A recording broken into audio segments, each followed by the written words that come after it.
Welcome to That Card Collectors Podcast with your host, Ian Taylor.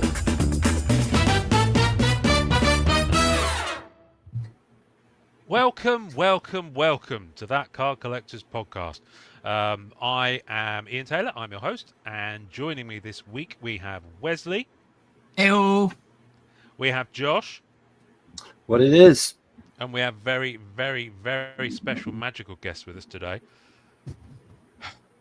Yeah, I'm sorry, Donny. There's going to be a lot of magic-related jokes. Really cool one. That's all right. Thanks. Donny Caltrider returns to join. Thanks for having me, guys. How are you? All right. I've added more sound effects in, by the way. There we go. Like We've got more sound effects in the thing. I've actually got loads in here. I've got. I could have given you a fanfare. I could have done that. I could have given you a foghorn. Okay. No, you definitely need that. You need that. We'll need that one. Yeah. I spent like half an hour last week uploading sound effects into this just to make it. I've even got the famous scream that you hear in loads of movies. So there we go. They're all in there, plus many more that I may drop on us at various points. The reason I'm telling you that now is because it might scare the hell out of you, and you'll wonder what's going on if suddenly sound effects start happening. So there we go. Anyway, Donny, welcome back. Donny, for Check's notes, first appeared on episode 81 of season 1. When it was the Marvel Card Collectors podcast. Since then, I've counted up. Well, I counted up you've been on 4 more times, which would make this your 6th time. However, you reckon you've been on when we did a round table when it was this lineup, which would make this your 7th time. Maybe, yeah. Yeah. I'm not sure. I can't I've remember. clearly forgotten one. I can't remember. I've been to sleep since then. But yes, round table aside, the last time you were on was when we spoke to Dan Dos Santos back on episode whatever it was. So yeah, I don't know. Water has gone under the bridge. Oh no, we had Tom Fleming. Tom Fleming was the last time actually. Okay, that's right. Episode 165 when Ian and Dommy met Tom Fleming. That was fun. Yep, I remember that. That was Fleer he's a Ultra nice Avengers. Yes, That's right. I just saw him last weekend. Really nice man. Oh wow. Okay. Yep. Oh, of course. Right. So tell me what happened last weekend. What was the? I know what the event was, but tell us what the event was. So last weekend was an art show in Reading, Pennsylvania, called IX. Used to be called ILXCon. It is the largest gathering of fantasy and science fiction art and artists in the world. The biggest names in really any of the stuff that we're interested in. Fantasy art, imaginative realism, trading cards, all that stuff. People go, artists, set up. Some artists just come to visit, like Dan was there, but he was just visiting. There's, over 200 artists over the weekend, plus just the people that were there. So it was a great time. Wow. I've gone every year since 2017. It's pretty close to my house. It's within driving distance. But oh, okay, cool. All right, yeah. Well, yeah, you would do if that was driving distance. Mm-hmm. Yeah, I saw Dave Palumbo post that he'd been there. And of course, Dave was set up. Dave sets up every year. Tom sets up every year. Dan DeSantos usually visits almost every year. Nice. Okay. Yeah. And is that a big one for artists that may specialize in magic or cross over with magic? Because I know, for example, Dave Palumbo. Yeah, you knew of him when he came into the Marvel space because he'd done magic stuff. Right, exactly. It's a big. There is a lot of crossover. It is not specifically a magic event. There are a lot of people that go as if it was a magic event now, just because there are such a concentration of people that either work on magic or have done it in the past that don't even necessarily do it anymore. I think there's probably of those, probably 35 of them are magic artists of all the artists that were there, which was a pretty good concentration for a non-magic event. But yeah. Wow. Okay. Such is the crossover. So for those who might not want to go back and listen to that earlier episode, although why you wouldn't, I don't know, because you were fabulous on it. Just tell these two young men on the bottom row here as we look at the screen, and any new listeners we might have, just tell us kind of your history with magic specifically and why you've joined us today to talk about Marvel Magic: The Gathering. Sure. So I've played Magic since 2002. And then I started writing about Magic art specifically in 2018 for a website called Hipsters of the Coast. And then since 2020, I've worked as an artist agent for I think it's around 36 Magic artists now, and selling their original artwork, their artist proofs, some event work, and things like that. So it's kind of grown, since 2018. I started as a writer. Now I'm an agent. I also work as an independent curator, doing some different Magic-related art shows and things like that. Okay, sorry, my jaw visually fell off my face there. 36 now.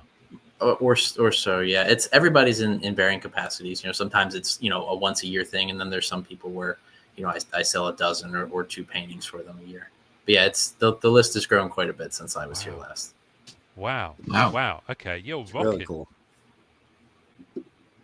You're rocking. Have you got a name? Have you got like a business name, or is it just Donny? No, it's just me for right now. The return addresses on the packages say Big Wizard, but I don't really use that like out and about. So it's just my name on the business card. Okay, all right. Can I start calling you Big Wizard? If you would like, sure. That was a joke. No, I quite like the idea of that actually. Get rid of it. Big Wizard. Yeah. Summon the Big Wizard. Okay.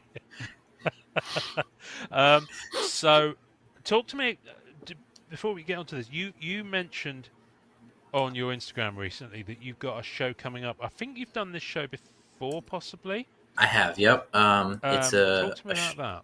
It's a show of Magic the Gathering artist proofs, which are card-sized artworks, so they look like regular Magic cards. But when an artist does a card, they get a version of it with a blank white back, and on that they can paint, they can sketch, they can do all kinds of stuff. So this is the 3rd show that will be held at Gallery Nucleus in Los Angeles. It'll be over 300 of those painted little artist proofs. They'll all be available for sale. They'll all be on display for about 2 weeks.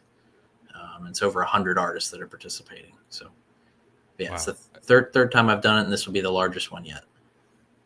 And this is like a you thing. Yeah, this is it. Yep, it's hosted by Gallery Nucleus, but it's guest curated by me. Okay, wow. Okay, so let me just for my visual kind of understanding then.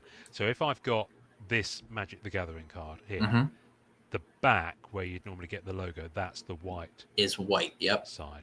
Right, so it's completely white, and an artist can do artwork on the back. That's really cool. Cool. Yeah. That is really cool. So it's kind of like artist proofs that we'd know of them in the Marvel. It's identical to like a Marvel artist proof, except one side has the Magic front, and they function differently. They get 50 of each kind, and it's different. But there's people that are doing full oil paintings on the back of these tiny little canvases. So. Wow. Yeah. So what is the front always going to be like related to the piece of work that they did? No, so the front. Could it be anyone? So they'll get take that card. Who's the artist on that card? They are Lee Young. Okay, so he would get 50 versions of however that card came. So if it came in non-foil and foil, he'd get 50 foil, 50 non-foil, and they would all be just for him. Now, interestingly so he would enough, get the card with his artwork on. Yes, just with his artwork. Yep. Interestingly enough, and we'll probably talk about this later, Universes Beyond, like Spider-Man, do not get artist proofs. It is not in the contract. So there will be no artist proofs of Marvel. Oh, okay. Yep. Well, that took the wind out of that balloon. Okay. Yeah. Before anybody gets too excited, it is not a thing. I was starting to get excited there. Wesley was starting to bring it up as well because Black Katniss in the set. So. Okay, well, this is probably a prime opportunity then to talk about what you just referenced. So, sure. Universes Beyond. So, is that the generic name for when Magic the Gathering go into other IPs? Is that correct? Yep. So, Universes Beyond means that it is Magic is a card game with the mechanics, but it is using another IP as the basis for a release, whether it's a set or a deck or a secret lair or whatever it is. So that's the generic crossover. Okay. Started a couple years ago, and it's become a large part of what they're doing now. I should Coco. We'll come on to that in a minute. I sent you a meme a few weeks back that kind of quite nicely summed it up, which I'll find and share on the screen because it's quite amusing. So they started a couple of years back. I've had someone reference, is it Final Fantasy? Yep, that was the most recent one before the Spider-Man set. Okay, I think, give or take, large set. Yeah. Okay. Yeah. And Final Fantasy is obviously a pretty massive deal. Oh, yeah. With all the different like games and the lore of it. So, okay. So, tell me about when because you're kind of on the inside a little bit. I'm guessing. You've written about Magic for quite a while. You have professional and personal, I guess, association with a lot of the people behind the set releases, artists, and I would think maybe equivalent to kind of our relationship with Upper Deck. Sure. Maybe a little bit. You've got that connection. So you mentioned something to me a while back where you said something about you were under NDA. So I took that to mean that you kind of sometimes get the inside scoop on things before they're generally known. So what that means is that because I work with artists, we can work ahead. So I have access before. It also means I have to be really careful when I do stuff like this, that I only talk about things that are publicly known. So it's.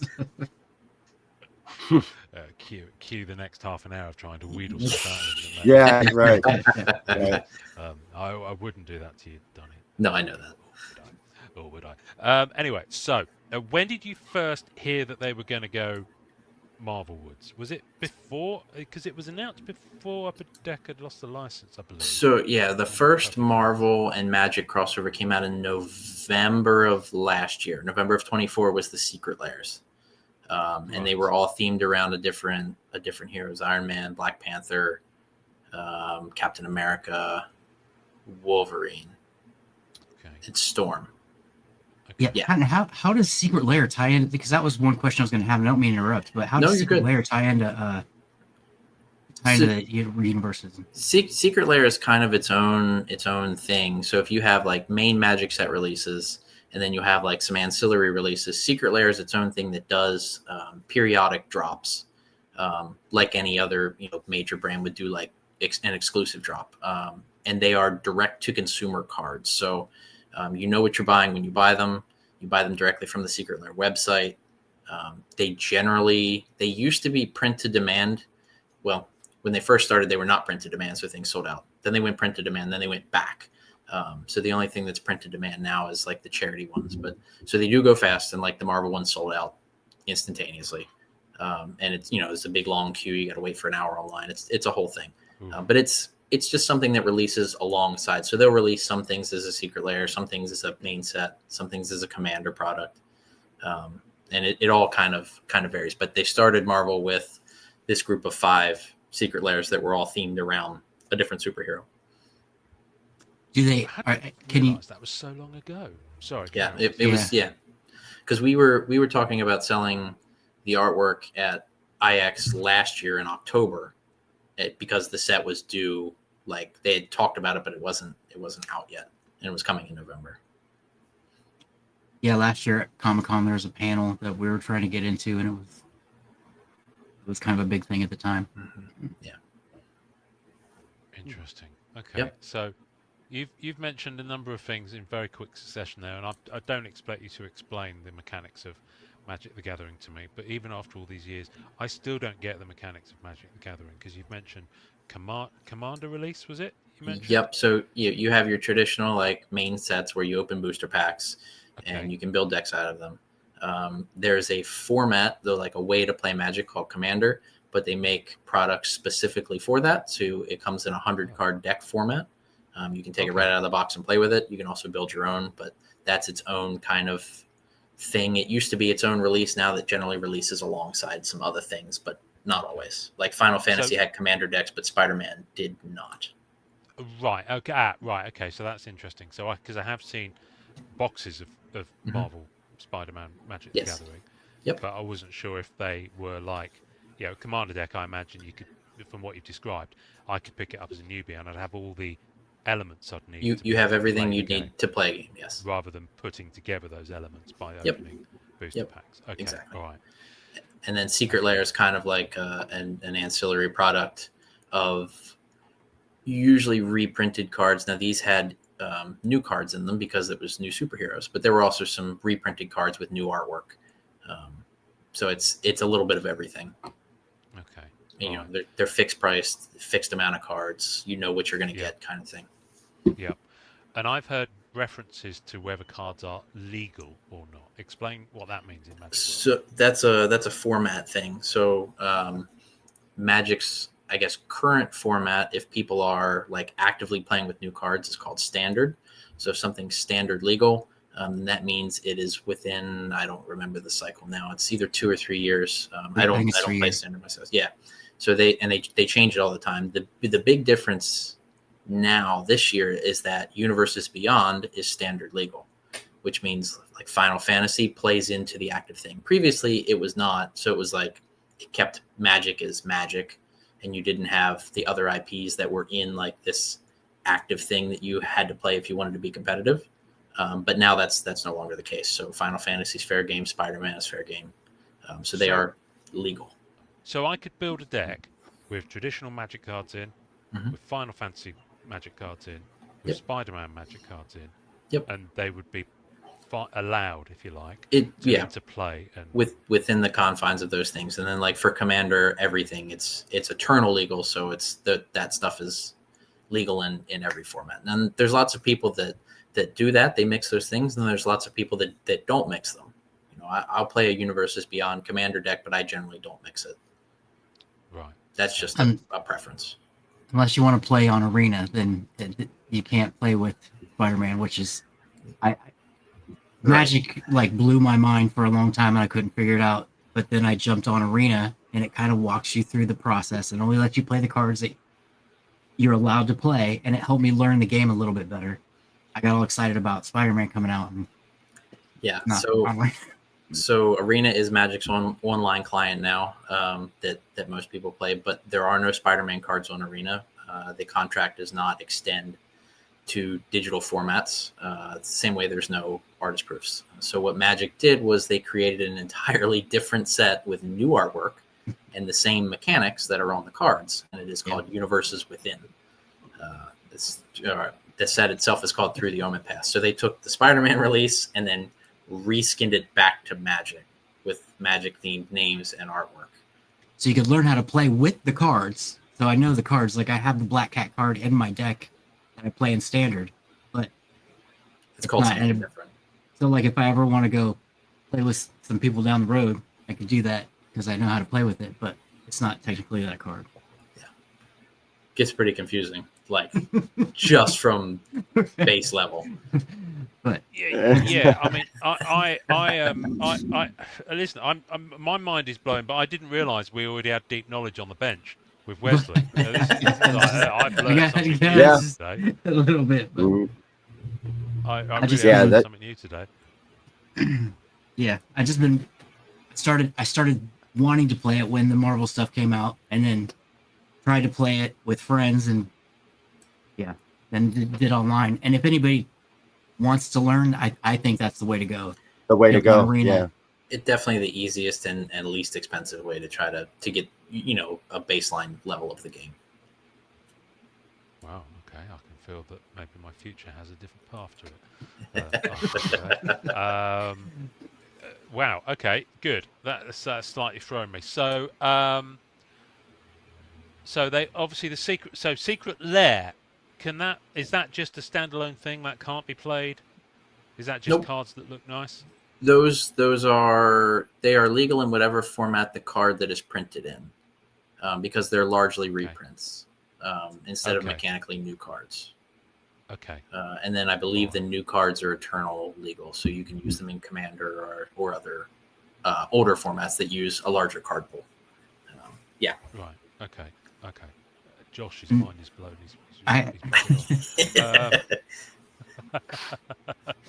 He's back. There we go. So we were just saying your mind was blown so much you had to leave the room, Josh. Oh yeah, no, Optimus things start. You start hearing things, and so yeah, it heard a hydraulic noise, and you never know what's out here. Yeah. Well, are you still living in a trailer? No, it's now become the Marvel card RV. It's basically okay. full of it's yeah. Remember when I did a purge because I needed space to live, and Yes. then I just filled it back up Yes. again. And now the additions Right. in the house are done. So back there, and this is filled with collectibles and all that stuff. It's Oh, nice. great. yeah, So it's you're an no longer issue. sleeping where you are. You're no longer No, sleeping no, in there. no. You're sleeping in a building. Right. Okay. Good. Good. All right. Yeah. Off air, we might have to find out So what's in that. Off air, we might have to What the, figure out what's in that safe behind you. Oh, it's not visual. Sorry. yeah, no, it's there's stuff in the safe. There's some metals, some precious metals, could be some equipment made by the Glock company and a few other things, but yeah, meteorite. but Josh, sorry, there's a slight flaw in your, apologies, Donny, we're going off on one. You're There's a good. slight flaw in your logic here. You've got a safe in a vehicle that itself can just be moved away. So Oh no, it can't. I understand a safe this in a thing, fixed that's structure. hilarious. Right. First off, that thing's heavy. Good luck if you're getting robbed by Batman. Then he could lift that. But this thing's tied down. It's anchored. So where we're at is slightly dangerous with the storms. So here you have these Okay. huge anchors that drill into the ground, and then Okay. you can hurricane straps essentially for something like this. Now, if it were to Right, get okay, real bad, we would undo the anchors and so good Undo luck the taking anchors, this right. thing. I mean, Okay. So if someone tried to drive it away now, they'd end up either ripping up half the vehicle or pulling loads of concrete out of the ground, depending on how and powerful the it's engine way is. over Right. insured, so please come by and try. Yeah. Okay. It's Good. no Right. problem. We'll put the address in the show notes so that Josh can cash in on that one. Yeah, So back to Magic then. I did have What? a quick question Yes. in regards to someone like myself who's going to collect this set because it's Marvel. And not coming from the background of Magic, being exposed to it since I was a kid and seeing the different, IPs you guys have taken on and stuff. How is this one in regards to, like what am I looking to chase? Are there some, alt arts or any really parallels that are rare? Yeah, so this set's a little different in the fact that there are some really neat alternate arts, and there's a bunch of different variants of the cards. It's not a huge set compared to some of the other ones like a Final Fantasy, but there's a lot of different things to chase. There's one major chase card. It's called the Soul Stone. I don't know if you guys have seen it. That comes in a particular foiling. If you open that particular foiling, I don't know how many of them there are because they're not serialized, but it's a pretty low number. And that card has generally been trading around the $30,000 mark. So there are less expensive versions of it, but Wow. that Magic will often do that. They'll put one in, even if it's not serialized, it's a super low amount of them, and that becomes the chase card for the set. But there's a lot of neat things. There's some alternate frames. There's some classic comic book art that has been skinned onto some cards, which they actually look really good. There's a little something for everybody. There's some new art, some comic book art, some just alternate styles, alternate frames, some different foiling. Has there been any talk about like why they didn't do the serialized cards? I'm not sure. Like for Final Fantasy, there was only one serialized card, and it was to 77, and those were super expensive. Serialized is very new to Magic, and it's also at like a very different price point.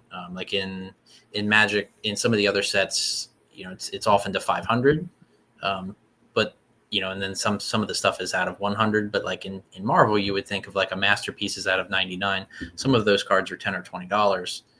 In Magic, if something's out of 100, it's generally several $1,000s. So it's a very different correlation of price point. Even some of the least popular cards that are out of 500 are still several $100, and they're out of 500. Where a card from Upper Deck out of 500 is $1. Is it because the print runs so much more massive and therefore it's difficult to hit a numbered card? Well, and it is, yeah, and they're only printed in a more expensive booster pack that's a little bit harder to get, but also the player pool is just so much larger. I mean, there's 30 million players around the world. It's a huge number. Wow. So physically? Of people that play or interact with Magic. Yeah, I think that was the last number. Insane. It's huge. So Yeah. And it's it is truly a global thing versus Marvel cards, which are still somewhat localized, even though there's people around the world that collect them. The accessibility is not there. So, do you feel like Magic's so like when I started playing it, really got into it, and I was like, man, I could play this for a while. So it made me think, like, is still growing, like that 30 million and growing? It's still growing. Yeah, I mean, I like I said, I played since 2002. I took a break in college, and I still play very casually. But it's one of those things that, like, some people get into it and leave, but a lot of people still, once you become interested in it, you kind of hang around for the long run, even if just adjacently. That's fascinating. I can see how that I can didn't happen. realize it was such a big deal. It's a big thing. Yeah. Which probably explains why when I'm, for someone from a Marvel card kind of background, although I do collect other non-sports, but none of it. I mean, probably the only thing non-sports wise that comes close would be Star Wars. I would imagine, Right. in terms of its global reach. I was wrong. It said so. The last number in 2021 was 40 million. So I was off by a factor of 25%. And really, it's probably gone up by then. It has probably gone up because that is something that Universes Beyond does. Is it brings people in from all of these other fandoms, and in many cases, a lot of people end up staying. They buy into Final Fantasy and then they get interested in Magic's next in-universe set, and then they stick around.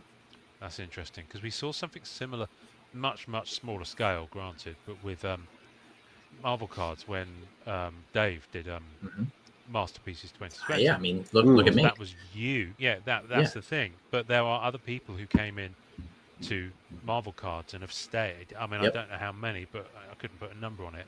But I'm aware of the fact that people didn't just dip in and disappear. I mean, some did. Sure.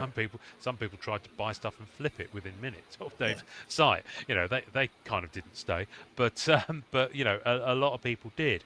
That must be quite interesting for you because I'm kind of aware of your kind of journey in Marvel cards, but you've had quite the journey since you came into the Marvel sphere, haven't you? Yeah, it's been different. I mean, I started collecting Marvel cards because I liked Dave's artwork, and I did 2020 really hard, and then I collected some other sets, but I've ultimately, I think we've talked about this, I ended up, I like to buy an original artwork and then I rainbow whatever that character is, and I found that to be very much my lane, and that's what I'll do, if an original art set from DC ever comes out, or if Topps ever does one, I'll stick with that because that's how I found I most enjoy collecting. It's better than that, but 2020 will still be my first love and my first, my only complete set.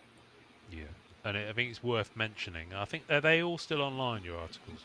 Yes, everything is still. Yep, everything's still. The column is called Masterpiece Theater on Hipsters of the Coast. I did a lot. I probably several 100,000 words on the Marvel Masterpieces sets from 16 to 20. Yeah, they're strongly recommend folks go check them out because they're a really good retrospective of you kind of learning about it and then reflecting that through your writing. Yep. And there's a lot of commentary from Dave. He worked with me on all those articles, so there's bits and pieces from him in there, and it's I'm still very proud of that series, even a couple years. Yeah, no, you should be. I've thoroughly enjoyed. There's still some that are on my reading list. Actually, I haven't managed to digest all of them, but yeah, there's some fabulous stuff in there. I especially like the one where all the songs that Dave Palumbo used. Yep. That was the first one I really dived into. Yep. Fascinating. Josh, I'd be amazed if you hadn't dived into that, given your love of Masterpieces. You should go check it out. No, you showed me those. Good. I have to grab them. Yeah. All right. Well, we'll put a link in the show notes to those, and then people can go off and dive in themselves. Hopefully, get your eyeballs up. On a slight tangent, did you mention you were back writing for them? Yes. Yeah. Hipsters is publishing again 2 days a week. It is mostly right now long form content like you would expect to see from my column for the last couple of years. There's the group we have on Thursdays is really, really great, and Tuesdays are starting to get rolling again now too. So yeah, they're putting out new articles. We're talking about art and flavor. There was a good one about Spider-Man and why maybe it didn't hit like it would. that a guy named Cal Jones wrote a couple weeks ago, and people seem to really like that. So that's worth checking out for sure. Okay, well, let's talk about that. How's the reception been for the Marvel Spider-Man set? It's been mixed. The set itself is interesting, but it comes at a time where there's a lot of polarizing opinions on universes beyond and Magic, and it kind of released at the same time when Magic announced the sets for next year, and there will actually be more universes beyond sets next year than in-universe sets. Now that's the only time it's going to happen. It's just because some stuff got pushed around, but it's it's kind of a weird turning point for people. There's also, and there's no proof to this, I don't, NDA or otherwise, that the Spider-Man set was supposed to be smaller and a little bit tighter, but it kind of got expanded out because the model that it was following didn't really work. Magic said they wanted to put more things in it, which is fine, but I think in doing that, it might have watered it down just a little bit, or they had to kind of stretch some different pieces for it.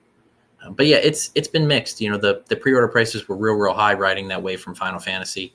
And then for whatever reason, the reception just isn't there, and they've kind of fallen since then. That's not to say they won't go back.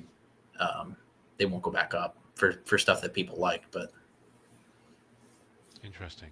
That is interesting. I sent you the I sent you a wonderful meme, and I'm going to share it on the screen now. And unfortunately, anyone else who wants to see this, which was wonderful. I saw this the other week, and I saw this hot on the heels of someone. Have you read? Can you see this, by the way? Hopefully, you can see this on your screens, guys. Yeah. Yeah. Oh yeah. It just made me laugh. At current state of Magic the Gathering, find Potter and bring him to Narnia. The Death Star is ready for our war against the Time Lords. I am Groot. And I love that. Now, I don't know if all those IP... I mean, seriously, let's work through those IPs. Is Harry Potter coming to Magic the Gathering? No, there's most of this... Yeah, none. Actually, I don't think any of these. Lion the Witch in the Wardrobe. Star Wars we know isn't. Star Trek is. We'll talk about that in a minute. Yep, next year. Doctor Who. Doctor Who has already been done. They did a whole Doctor Who set and Commander decks. That's already been a thing. Did they? Right. Yep. Okay. Well, I color me informed. And I am Groot. Obviously, we've done the Marvel thing. So, yep. so on that note, then, with Marvel, do they plan, because they've started with Spider-Man, that implies that they're going to do other Marvel sets. Do we think they will? So the next Marvel set has been announced for next summer. They announced it at MagicCon Atlanta. It is called Marvel Superheroes, which is kind of a generic title. There is some key art that's available. I can actually probably pull it up. Give me 1 second. It looks very Avengers-y kind of thing, of more just like, here's, this was Spider-Man centric, but like also here's all kinds of people. Let's see if I can figure out how to do this. We might get a pass on that one, Wesley, but Josh, you might be in trouble being a War Machine collector. Yeah. Yep. Yeah. Let's see if I can figure out how to do this. Oh, hold on. Let me save it, and I'll pop it up. Yeah. Yeah, there we go. Hold on. While we're waiting for that, Wesley, have you bought any of the Marvel Magic Spider-Man? I bought a couple boxes and opened a little bit, and I haven't got any Black Cat cards yet. After opening a box and noticing, I guess you can't get any real collectible cards unless you get the collector's packs. Collector boosters, yeah. Collector boosters. And at the time, like when it first came out, those collector boosters, those boxes were going for $800 or $900, something crazy. Really? Yep. And I think now they're down to maybe $400 or $500. Yeah, or so. Yep. So I was just, I backed off a little bit until deciding which ones I was going to go after, and it did pop in my mind wondering about the original art. Like it's something that you could do where you made a rainbow, like you're talking about, Donnie. You get the original art and make a rainbow, because there's so many artists and cards out there that have been in previous sets. There's got to be some cool original art out there somewhere. It was my thought, but I guess if they're owned by the IP, So then for originals, the contracts differ. There is original. Generally, for Universes Beyond, there's no original art. For Spider-Man, there is, but not all of it. Far from all of it. Uh-oh. That's nice. That Marvel superheroes. That's good. Yeah. So this is the next set, and it's just it looks very Avengers-y. But yeah, back to originals. There were not many for Spider-Man, and generally they sold pretty well. I had one painting I sold for of one of my artists, and even there was still, as of last weekend, one of the Black Cats was still available. Let's watch his ears perk up. I want to see how fast he moves. Was available. Check bank balance. Yeah, as far as I know, it wasn't sold, and I can check it right now actually and see, because Alessandra had it on display at her booth. Goodness me. It was the Black Cat Cunning Thief. That's the one I've got here, I think. It is. Oh, that's Yep, beautiful, it that is. artwork.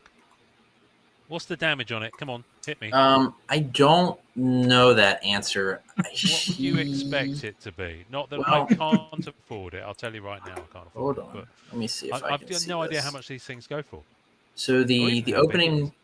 the opening bid ask, it's 12 by 16. The opening bid ask, and it did not sell at auction, was 8,500. Okay, well, the new owner can enjoy that. I'll be Yeah. counting my ramen noodles. This is why I don't play in the original art world. Yeah, something like prelim sketchy is usually the level I can afford. Right. But, Another yeah. bummer with Universes Beyond is all prelim work must be digital. So there are no color studies or sketches for any Wow. Universes Beyond in Magic. That is a That's hard and interesting. fast rule. That's So, like, interesting. For sets like Lord of the Rings, there was no anything artwork traditional, zero. It was against the contract. It was not negotiated. For Marvel is one of the first that allowed for original traditional artworks to be created and sold by the artist. Why do you think that is? It's a contract thing. Marvel is much more used to negotiating original artwork rights from trading cards and comic books and other things like that, where something like the Tolkien estate is not. It's just it would be an astronomical number. That's Marvel, there's president there, and it was I think it largely started for the Marvel Masterpieces 2016 set, right, with the contracts as standard now for cards. Yeah, so it's much easier on the Marvel side, and I think artists having the original art. Yeah, that should continue through the rest of the Marvel sets. A lot of it will still be digital, but some artists have been given permission and a contract to create their work traditionally and then sell it afterwards. Ooh, okay, that's exciting for those who can reach for such things. I've managed to pick up. I've only been purchasing Black Cat cards. I will show them to you on the screen just so that we can get a flavour. If I can figure out the button to press. I haven't got a card cam set up, so I'm just going to hold them up to my awful webcam, quite frankly. But you'll get the idea. So, Sudden Strike. Now, I don't think that's original art. I'm pretty sure I've seen that from somewhere else. So it's possible, but I thought was supposed to be. It might be. Everything I've seen similar images. Well, and that's the thing, is that in many cases these are inspired by scenes from comic books and other things like that. Yeah. That should be an original composition, but it may well be very related to something else. And then I've got the foil version of that, Sudden Strike.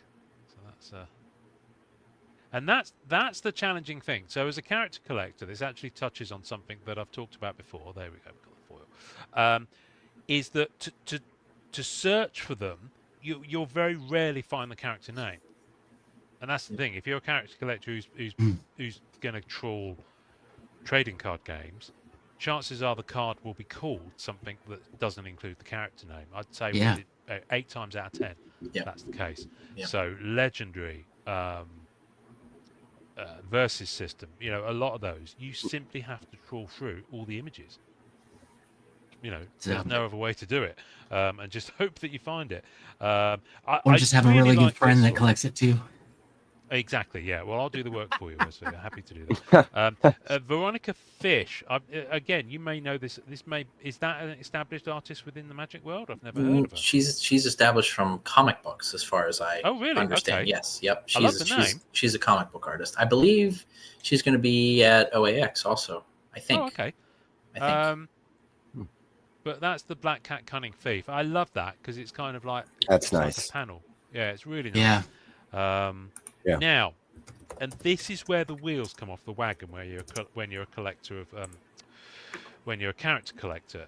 Depending on how deep you allow the rabbit hole to go, I also have that card in German. Oh, nice. Of course you do. Of course you do. So, Donny, this is my question to you. What languages would normally be, and given the numbers that we've talked, I imagine Magic is probably available in quite a few languages. Would I be right? You are correct. I don't know if it varies for Universes Beyond, but Magic's printed in either 8 or 10 different languages. Wow. So there are people that are global set collectors, so they'll pick a card, whatever it is, and they collect it in every version of every language, every foiling version. Yeah, it's a very deep rabbit hole. If you want to go down I've already started going down that rabbit hole. So here's the foil version of that with the German version. Oh, boy. Okay, so they're the foil versions of those.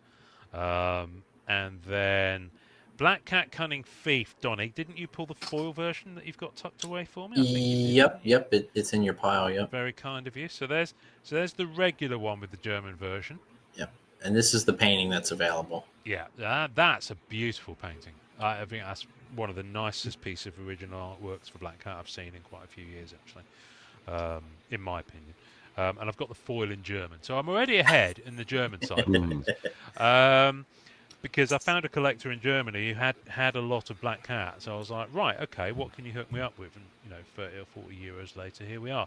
I think I've probably only touched on. I'm just trying to think. I've probably only touched on maybe half of the cards with Black Cat on the set. Probably. Those are the 2 legendary cards, but she appears on other things, like you said, with Sudden Strike that are kind of mixed in, but you can't Control F Black Cat and find them. What's a mythic card? I've seen that reference. So there are 4 rarities in Magic. You have common, an uncommon, a rare, and then a mythic rare. It just it's how often it may appear in the pack. It generally doesn't have anything to do with power level. It can, but it's not a hard and fast rule. Yeah. It's just a different version of the same card. Yeah. Okay. And then there's borderless. I've seen noted. Yep. So there's Spider-Man has all these different things. You have your main set stuff, which is going to be what the last Black Cat you showed. There are borderless scene cards. There are borderless web slinger cards that have a web frame. There's borderless panel cards that look like a comic book panel. There's borderless classic comic cards that have comic book art. There's some cards with extended art where they get rid of the border and the art goes all the way to the edge. There's a lot of different versions of things. Is there a way to tell? I was wondering this just recently. Like, is there a way when you're looking at the card to tell it between a common and uncommon, mythic, and Yep. So if you look at the rarity symbol in the middle of the card on the right-hand side, generally black or in some cases white, depending on what the symbol looks like, is a common. Silver is uncommon. Gold is rare, and then orange is mythic rare. So like, whereabouts is that on the card? So it'll be like right. I don't know if I can do this with my background. It's right there. It's on this. See it? There's a little spidey face. Little spidey face. Yep. Okay. Interesting. You can also look in the bottom left-hand corner, and it will give you a letter. So it'll say C, U, R, or M. So I've got 2 U's, so they're uncommon, I'm guessing. Yep. That's Sudden Strike. And then I've got R. The rest of them all R's. Yeah, so they're all rare. Rares, okay. So no commons so far. Okay, all right. How exciting. I'm learning stuff today. Wesley probably already knew all this stuff, but I like it. So I'm gonna have to start looking. So I'm guessing German, clearly, French and Spanish. I would imagine are probably in the mix there. Yep. And again, I Um, don't know. I can probably Japanese find or it. Mandarin? Am I gonna have to go that way? Probably not. There was that. Here we go. Hold on. Let's Here we find go. out. Donny's I'm on it. Encyclopedia Magica. Yeah. All right. Printed in Go to English. your website, Donny. So some stuff is English only. Come on. One other thing I do like about so whenever you get in and you start playing and you learn, it basically plays you through each set, like each color. So there's white, red, green, black, and blue, and each color does a different type of mechanic. Is that right, Donnie? Kind of like Yeah, each it goes way back to the history of Magic. Each color represents kind of a different thing that represents you, right? It's you're doing a different thing. There's different character traits and abilities and ideals that each color kind of supports, and they try to, as best they can, take that over even to something like Marvel. You know what I mean? To make it line up with the different colors and how that card would make you feel as you play it, or how the mechanics operate. yeah. And I got in with I really like the black decks that I played with because they're more like, I don't know, aggressive. But Black Hat, if you look in the top right, the two black like skulls, that's the colors Oh that yeah. it basically means that it takes two black cards to play to be able to two black lands, right? And to be Yep. able to play that card. Yep. So yeah. Spider-Man has these very cool Yeah. borderless. God, there it is. It looks like a little spider web. Oh. These are also traditional paintings by Sarah Finnegan. They're fabulous. I've seen them in person. They are Wow. unbelievable in person. So what does that card What- do apart from look So cool? this is a land card, and that's what you use to play your other cards. They're basically resources, and you.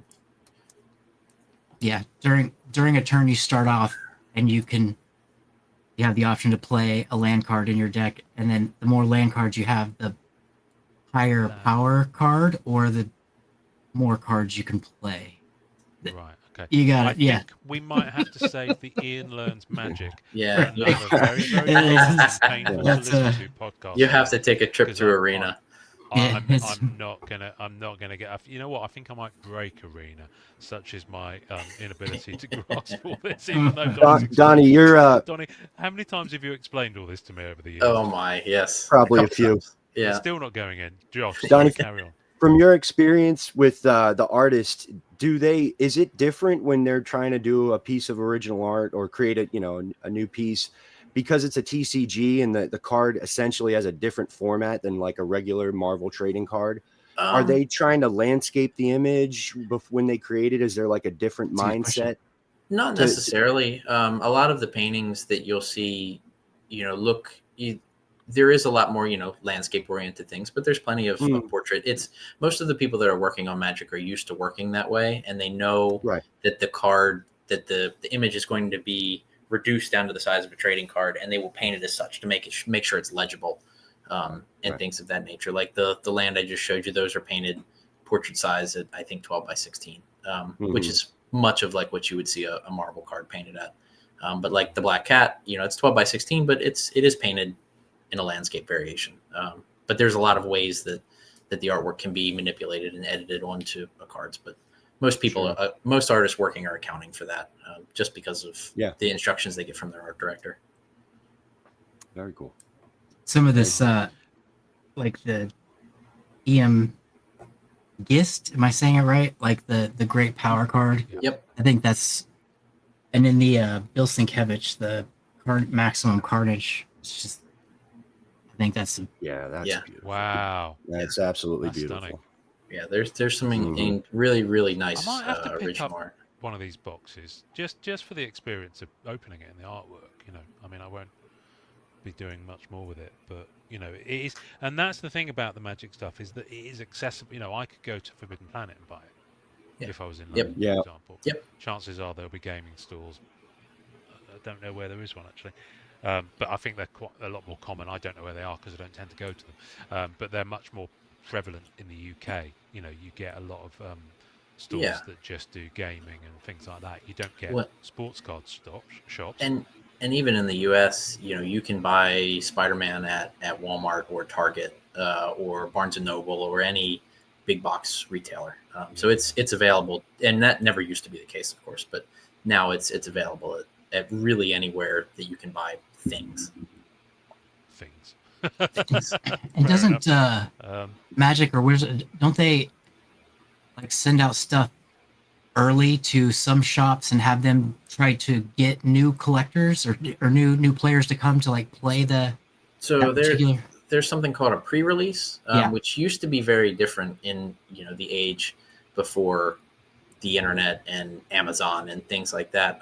When I was a kid, you would go to the pre-release and you would go and it would be completely blind. You would have not seen but a couple cards that had been previewed, and you go and you open up packs and you play with the new cards before the street release date where you could go and buy them at the store. So the pre-release was the only place you could get those cards about a week beforehand if you went to your local game store or your regional tournament thing and got it. Now, for the most part, pre-orders are available at pre-release, so it's not, you know, it's more of just a tradition than it is an actual, you know, exclusive thing. But it used to be very much a big deal to be able to go to a pre-release and play with the brand new cards before you saw them.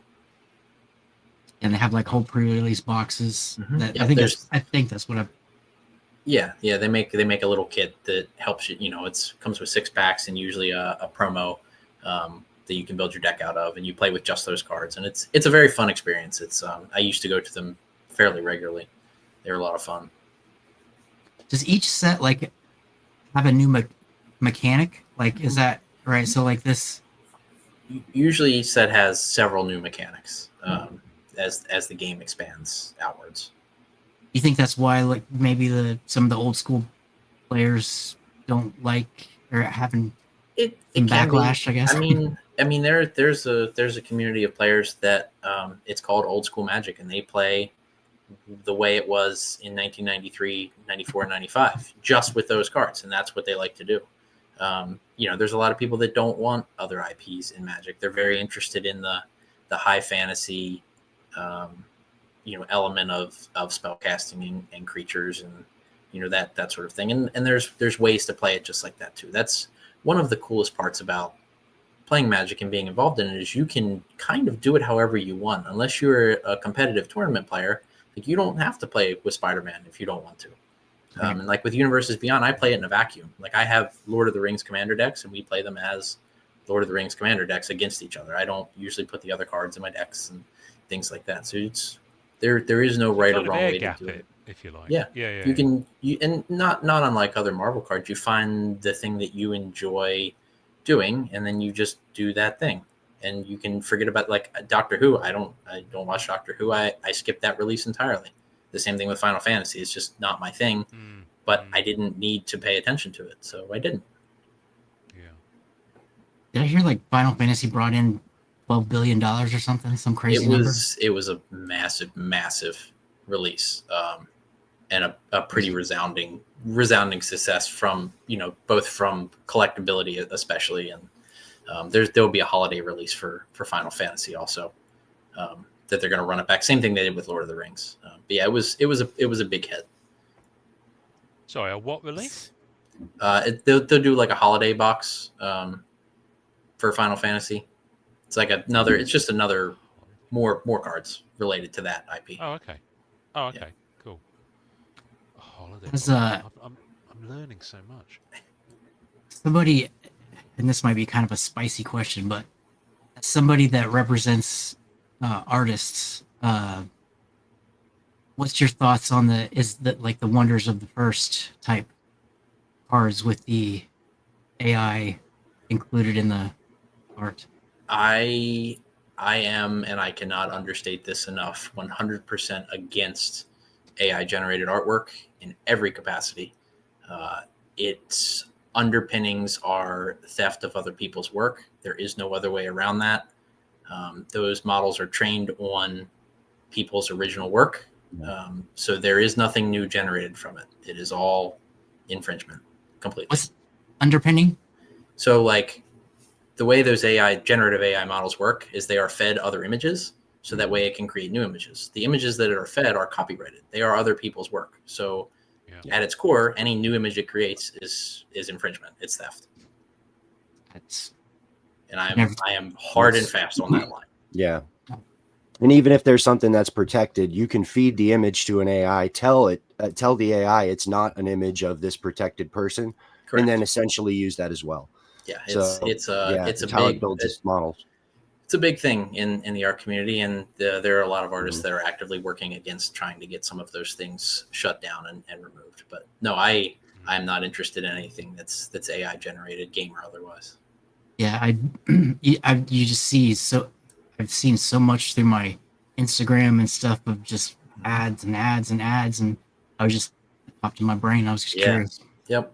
It's as of right now, Wizards of the Coast that makes Magic and Dungeons and Dragons has said there is a strict no AI policy. They've had a lot of people that like to be Sherlock Holmes and say that stuff is AI, and it's not been. They've had some things blip through because art directors are human and they can only do so much, but they are, as of right now, and I hope it never changes, staunchly against artificial intelligence artwork. Yeah. I think I was just reading recently and that Dungeons and Dragons, when they were originally coming out with it, that they wanted a book series to go along with it to kind of help expand the universe a little bit, and that's how they came out with Dragonlance. I know this is kind of separate, but yeah, I'm not 100% sure, but that sounds right, because there's a lot of offshoots from the Forgotten Realms of Dungeons and Dragons, and Dragonlance is just another one of those universes. Okay, Wizards of the Coast just owns all the they own Magic and Dungeons and Dragons as we know it right now, and they are owned by Hasbro. Okay. Right. Okay. Yeah, I knew they were owned by a bigger player. Yeah. So how big you mentioned earlier on art director. I was going to ask you how this works. And how as to how I imagine you know better than most people the kind of the structure of it. How big a team is it at Wizards of the Coast who produce this stuff? It's quite a large outfit, but at this point it's massive, and it's so fluid. Like I used to know, like, here's the 4 art directors. This is like pre-Universes Beyond. Here's the 4 art directors that work on Magic, and this is kind of how it works. I know a lot of them, but I don't know all of them. It's a very large team of, you have a senior, and then you have other art directors that are commissioning below them, and then they'll have other people that work with each of those people, and it's pretty expansive, and it is very hard to keep track of, even from somebody that's like invested in it every day. Here's a random question that pops off the top of my head. Would you want to work there? No.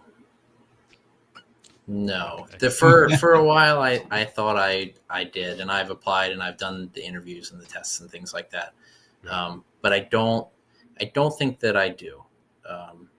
I wouldn't mind doing like a guest art direction spot on like a Secret Lair. I think that would be super fun. But I thoroughly enjoy the little niche that I've found for myself of working with the folks that I do and putting artwork out there and being an advocate for the artists. And yet still having a relationship with Wizards and the people that work there and the people that really care about making Magic. So I like my little spot in both camps. Yeah. Hey. Yeah. Cat. You all right there, Wesley?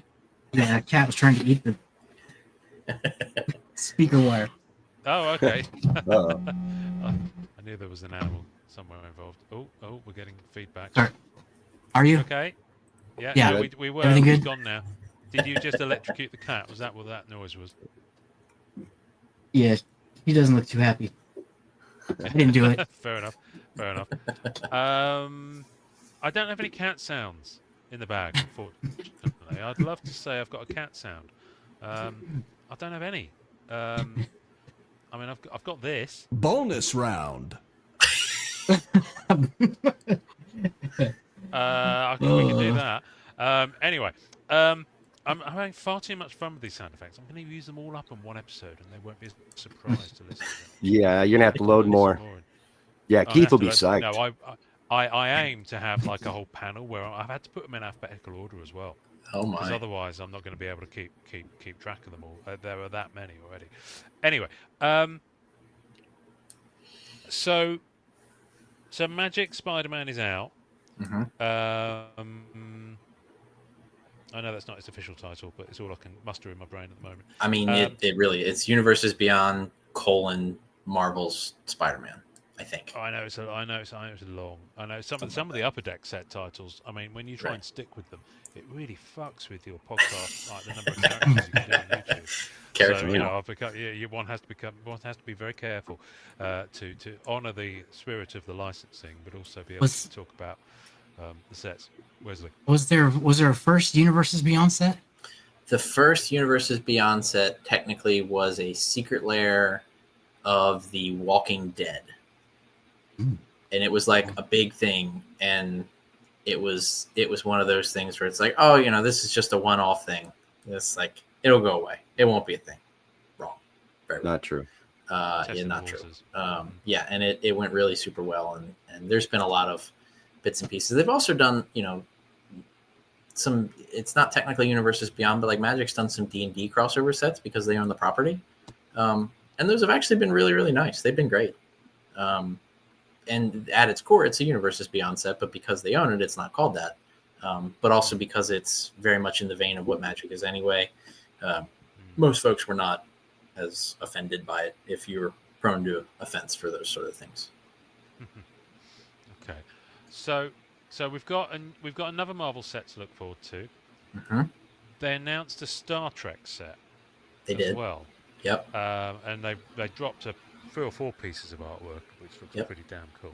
Yep.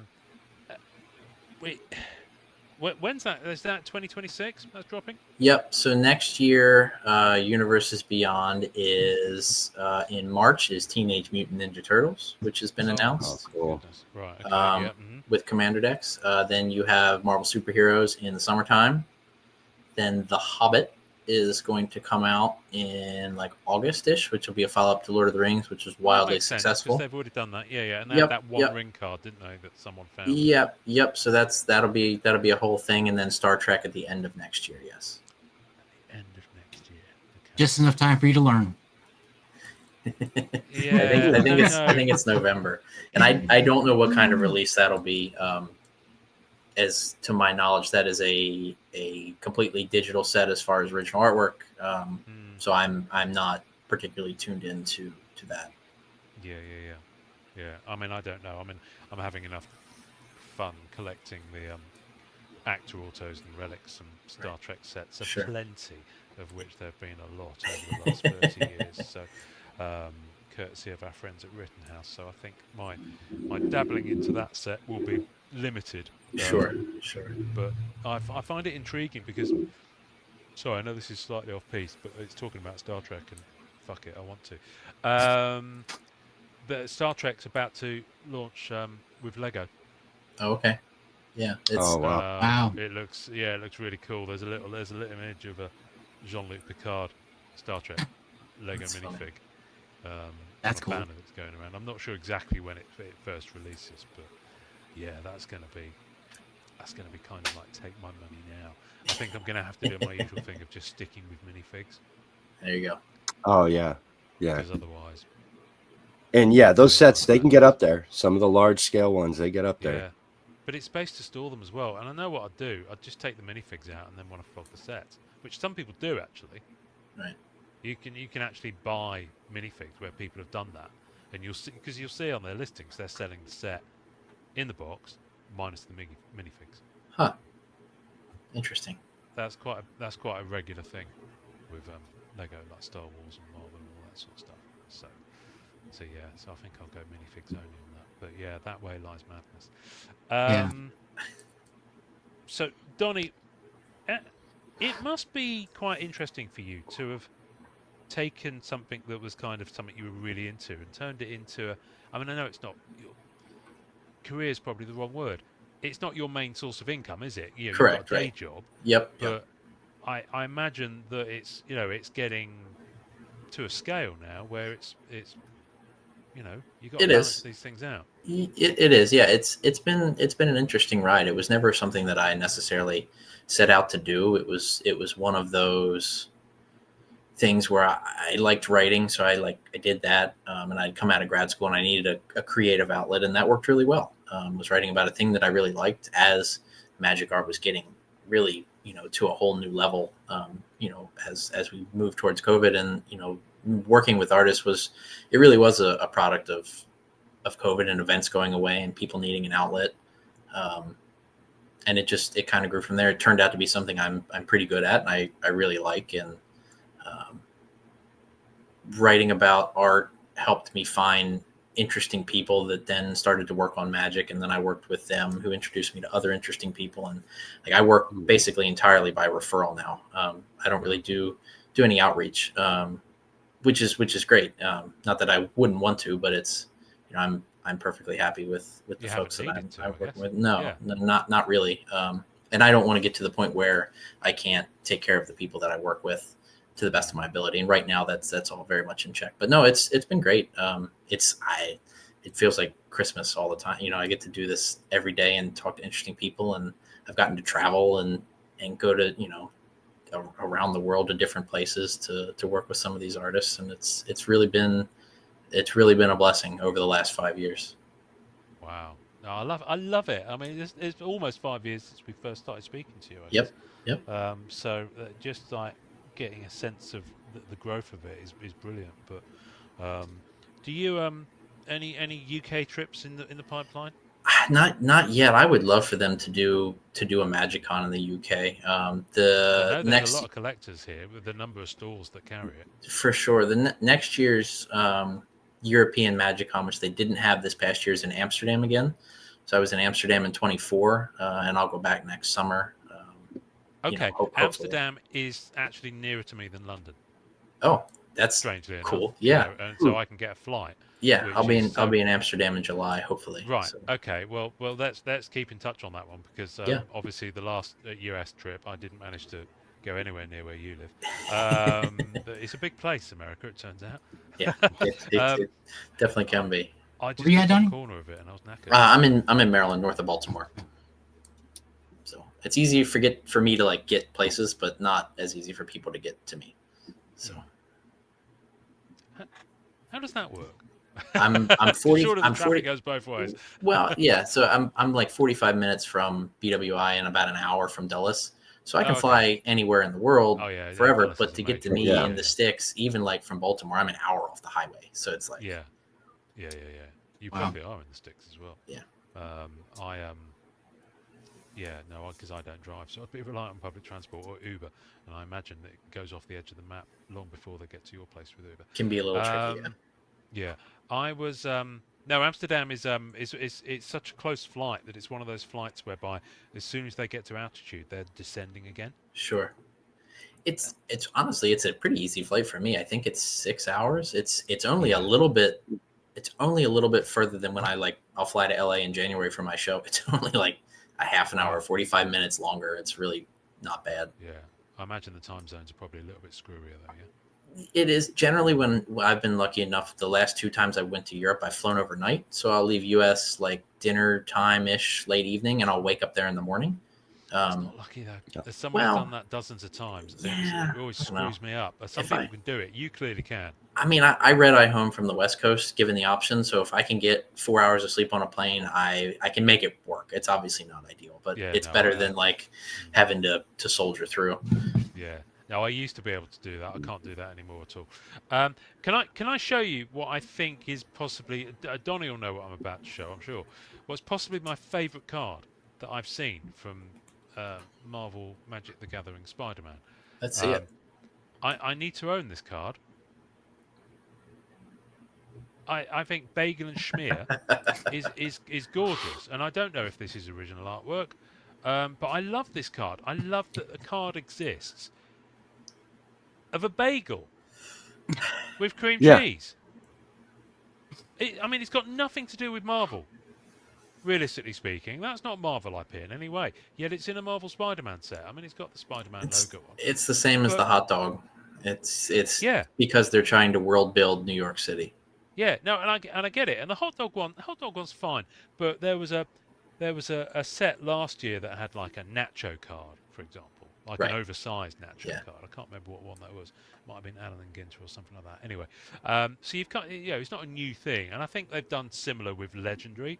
Upper Deck have done legendary Sure. cards of like random things. But I just love this card. I mean, look at that. It's got the old school kind of coffee thing going on. And the bagel's kind of Mhm. sparkling in the light, and it's got a shaft of light coming down, and the plate is sparkling. I mean, does that not make you want to eat a bagel right now? Does. And it can be used by any color because there's no color. Anybody can use it. Okay, don't take the shine off me appreciating the bagel card. Obviously, got a little technical with it. But yeah, no, it's right. It's great. No fight in New York City was more vicious than the battle over who made the best bagels. Having been to New York and eaten in quite a lot of the Jewish delis on the Lower East Side, I wager there's some truth in that. But yeah, Mhm. I need that card in whatever formats it comes in. So I'm just putting it out there to you two guys who've opened the cards. Let me I'll know have if to you've got a see. bagel I'll have to card. see if there's any in my Yeah. little stack. There might No, be. what I actually want, because that's more of a fun thing. I don't need to rainbow. And the thing is, you can't really rainbow much beyond having it in a regular and a foil. I don't think there's Usually massive not. variations, are Yeah. there? You know, No. it's kind of a two and done kind of thing, if then. And I think even with Versus System, I think you had in the first release of Versus System, you could maybe go 3 or 4 cards deep, because there'd be a regular, there'd be a foil, there'd be an extended art, and I'm missing something. It might only be 3. Anyway, so but anyway, that bagel one, I actually want PSA 10. That's my goal. Oh, that'd be fun. I want to pick up a copy of that PSA 10 just for shits and gigs and to display it. And then be surprised when people don't love it as much as you do. Yeah, You right. know what? I don't care. It's the kind of card I can show to my wife, and she'll just be like, "Why?" And Yeah. I'll be like, "It doesn't matter why. It's just be happy that it exists." So yeah, no, I've got a lot of time for that. So I don't know if there's going to be a Star Trek card with Gah, for example, which for those who don't know is a Klingon dish that moves while you try and eat it.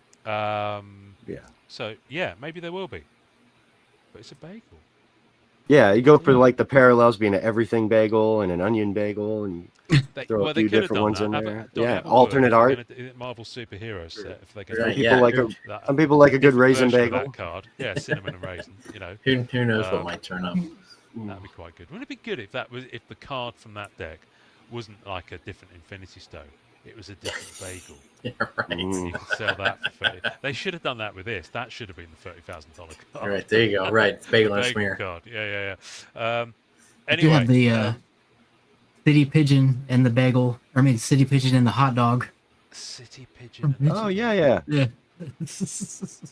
Yeah. I- With the I dig it. I love it. I actually like that. Yeah.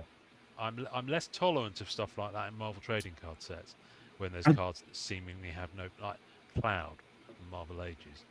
You know, Are there always it's the- comments it's at the one that is bottom? the worst. Yeah. Yeah, so the italics at the bottom is called flavor text. Not all cards have it, but it's something to help orient you to the world in which the card exists.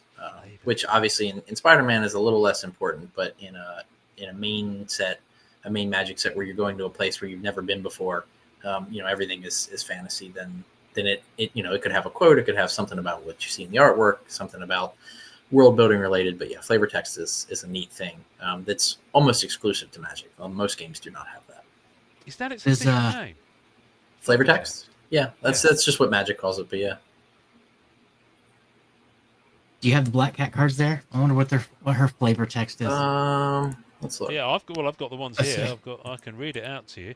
I don't know if she Right. has flavor text. Oh, she does. Yeah. Well, on this Yeah, she Dungeon does. Thief, it says when Black Cat enters, look at the top 9 cards of target opponent's library. Exile 2 of them. You've lost me. I'm sorry. I've lost interest in that. There's a better one. So that's the mechanic, but the flavor text on Here we go. on the other one. You see it in the Cunning italics? Thief. Yeah, there Yep. we go. Spider-Man, I'm truly sorry for all the bad luck you've been having. Okay. Or in German, In German, Oh boy. Yeah, okay. Spider-Man, dein ganzes Pech in Leitzer sieht mir afritig leid.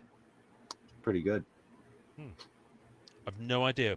I could have just asked directions to the Guggenheim Museum. So yeah, Could have been anything. flavor text. No, I might steal that for the kind of name for the show notes Yeah, there you go. going forward. Yep. Flavor text. That could work. Yeah. That could work. Very tasty. Now I know Jason, who's normally on the team, would love to be here, but he's out of town this weekend. But he's opened quite a lot of Marvel Magic the Gathering, I think, already. So, but he didn't send me anything to ask. Keith is leaving for Punta Cana, wherever that is. So he's also Punta Cana. where is that? It's in Mexico. Mexico. Okay, good. So Keith's on vacation, and Jason's possibly gone with him. Who knows? But yeah, no, I'm sure we would have had a lot from Jason on that one. I think it's really interesting how the Marvel trading card collectors have been dipping into this set. I mean, I haven't seen much on the Facebook groups, but I think some of the people on the kind of other content platforms and the Discords have been getting into it. It's definitely a weird. It's a very different adaptation going from Marvel to Magic than it is maybe the other way, like Sid and I and some of the other people that did it back then. But I mean, on the flip side, there's a very different accessibility. You know what I mean? Like if you want to buy a Black Cat card, you can buy it from 100 different websites. If you want to buy a Black Cat Marvel Masterpieces card, you're on eBay or ComC or you're in a chat somewhere. So it's kind of a different experience collecting wise that way. That's interesting. I wonder if that's why it's not being so hot with the kind of the trading card influences. It could be. I mean, it's also one of those things where like there's not a whole lot of like hit chasing. It's not. That's what I mean. You can't in this set break particularly. It's like I think the most expensive foil outside of the Soulstone is like $100 maybe, which is it's just not that exciting, and it's also available. You know what I mean? It's like if you open one, it's not like you have the ones. Like you can go to cardkingdom.com and buy it. Types in cardkingdom.com. Cardkingdom.com, affiliate code hipsters. Shameless plug. so that the site keeps running. Let's have a look at this. Is this your site? No. That's the site that sponsors the site I write for. And I usually don't plug it. Yeah. It's like honestly, it's like some human centipede of affiliation that goes on around here. I'm not sure I can keep up with it. I think it's fab that we've had a chance to kind of talk about this the other way around. Because I remember when we first spoke back on episode 80, whatever it was now, I can't remember the number. 81. 81, there we go. It was all about you coming into Marvel and how that would be. Yep. So it's quite nice that we've gone, we've done on that journey and now it's flipped around. Come back and talk about the next Marvel set with us. I mean, come back and talk anytime about anything. So I'm pretty, not that I wasn't excited for Spider-Man because Spider-Man's fine, but if we want to talk artwork on the next Marvel superhero set, I think that would be a very fun episode. Oh, I always want to talk artwork. Yeah. Absolutely. But I'm picking up what you're laying down. Wesley got it. It's going to be a good set. Thank you. Good set to talk about. Sometimes we need people like Wesley because I miss all these little nuggets and they just fly straight over my head. Donny, you remain gorgeous. Where can people find you online if they want to follow the stuff that you're doing, stuff that you're putting out, where shows, artists you represent, stuff that you write? Is there one place or a couple? You can find me. So my username everywhere is just at my name. So at first name, last name. So at Donny Caltrider everywhere. You can find me on Hipsters of the Coast. I put out one article there a month. But I'm also a little behind the scenes now with anybody else that's working on the Thursday stuff. I have a Substack also just my name. And I also have a link tree that I'll give to you that you can put the show notes. There you can see all the auctions that are running at any time, most recent articles, the show announcement, all that good stuff. Great. Okay. Well, bung over your link tree. Yep. We'll make sure it's in the what is it called? Flavor text. Yeah, In the right. flavor In the flavor There we text. go. We'll put it in the Yes. flavor text. I'll There even you try go. and put it in italics for you. How's that? Perfect. Love that. So we'll do that. And so where's next? What's your next show? If someone kind of wanted to physically rock up and say, "Hey, I heard you on that podcast, man. You're great." If somebody wants to see me, I will be in LA for Magic the Gathering in Miniature 3, which is the artist proof show I mentioned at the beginning. It's January 31st. Gallery Nucleus in Alhambra, which is in Los Angeles. From there, I will also be at OAX, Original Art Expo in Orlando. I'll be there for the weekend. And then I should be at all the Magic Cons next year too. There'll be some other smaller stuff, but Nucleus and then OAX in February. And then Amsterdam in the summer? Yep. I'll be at Vegas in May, Amsterdam in the summer, and then Atlanta right before the holidays. Wow, this is like Donny Caltrider World Tour 2026. You want to get t-shirts with on the Putting back, in some like miles. rock bands do, with the different things. Yeah, your air miles balance must look pretty tasty right now. It's not too bad. I'm really, really, really cheap when I travel by myself. So like if they had an option to stand for a couple hours, I would do that. But no, they're pretty good. It's been a treat to be able to go to some of these places that I've never been before. Even though I'm working the whole weekend, it's just it's a blast. Yeah, it's nice to be able to get out of your four walls in it. All right, listen. Thank you for popping on. We're gonna bounce. Although we're not going to, don't go anywhere. We'll just end the recording. We'll carry on saying all the things that we can't say. Sure. When we're recording. Donny, you have been absolutely wonderful. I'm going to enjoy this for an awfully long time. Donny, would you be so kind as to lead us out this episode and with our usual sign-off? Thanks for having me, guys, and enjoy collecting.